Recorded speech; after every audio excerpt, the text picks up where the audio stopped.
Mummies.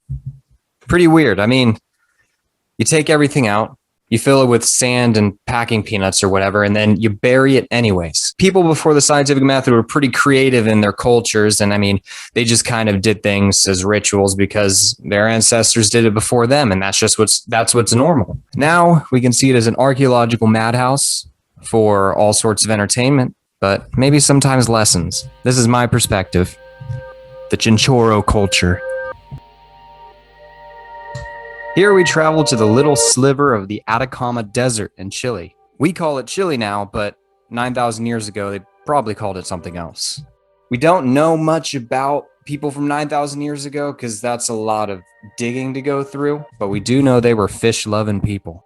Equipped with an extensive array of fishing hooks, stone weights, and skillfully woven baskets, and they led a unique sedentary lifestyle that a lot of people back then didn't live. This was back when more people were in the hunting, gathering state. Yet they settled down near the sea and primarily ate fish. Analysis has shown that they consumed up to 90% of their diet from the ocean, only 10% of it coming from land. A little context, the Atacama Desert is actually where they tested the Mars rover. That's how inhospitable of a land it was. Now that we understand why the Chinchoro people were so sedentary, it's important to discuss the changes that went through the Atacama Desert. Their region was in a very specific part of the world that went through a lot of fluctuations. So they would go through a very dry phase, and then they would go through a wetter phase where people would move more inland, and then their numbers would be reduced whenever the drier phase came after that. So sometime in the dry air, someone thought of something revolutionary. They went, hey, when people do this dying thing, let's take the skin off, the organs, including the brain, out, and then mash the flesh with vegetables and paste it back on the skeleton with some sticks. And then bury it. It was a hit. The Chinchorro went on to make a lot of these clay mask mummy things for thousands of years. Even archaeologists in the area have no real idea why they did this exactly. Some speculation is that they held rituals, that they kind of showed off the body so they would make it more sightly to show off with these kind of clay mummies. So far, there's nothing we can find to specify why exactly they did this for so long, especially coming from an isolated culture. I mean, they didn't really have a lot of other people around them, especially back that far ago when they were still in the process of moving southward. There's literally nothing we can find that tells us exactly why they made these clay mummies. I mean, it was an isolated culture, so it's intriguing because it's why did they do it and none of the other cultures around them? And I couldn't read any of the languages that the textbooks were written in, so I couldn't do much transcribing or figuring out. But from what I can gather, the leading theories are that these mummies were seen to assist the dead into wherever they went on to next, or they were used as kind of a way to showcase the bodies without them being disgusting for some sort of ritual or dead prey or something. Who knows? The process did change, however, to something a bit more, what's the word? The process did develop, luckily, to something a bit less disgusting. Thanks to the arid climate, they had a few different options of preserving these mummies.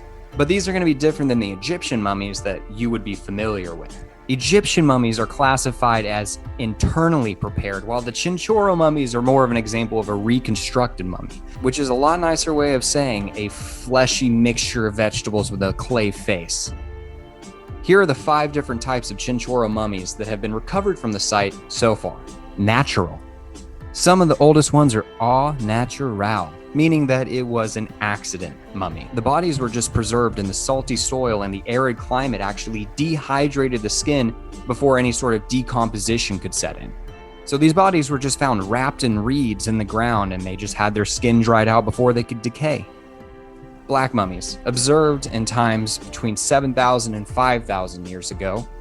The legs, the arms, the head were all removed. Then the skin. The body and the bones were heat dried before the pasting we were talking about occurred. They would mold facial features with the flesh paste, then stretch the skin over the entire body, sometimes in like one big skin suit. Sometimes, if they didn't have enough skin, or imagine if they had some sort of tearing scenario going on, they would replace it with sea lion skin. Afterwards, it was painted black, thus giving it the name. The red mummy, only used for a short time somewhere between 4,500 to 4,000 years ago. Instead of removing the arms and the legs, only the head had to be removed this time. That's because the organs were pulled up out of the shoulders and through the once the brainless head was finally put back on in the end, body cavity was stuffed with a bunch of reeds, and then you were painted red, thus giving it the name. And the fourth type, mud. It's just mud. They were just in a lot of mud. The last few thousand years before they disappeared, they actually adapted another method that was somewhat of a combination between the red and the black mummies. And then unfortunately, after 6,000 years of mummy fun, the Chinchoro culture disappeared. Perhaps they adopted agriculture and moved on from the Mars-like climate of the Atacama Desert. Or perhaps they were destroyed by other tribes in the area. Or perhaps they all became mummies. This has been my perspective.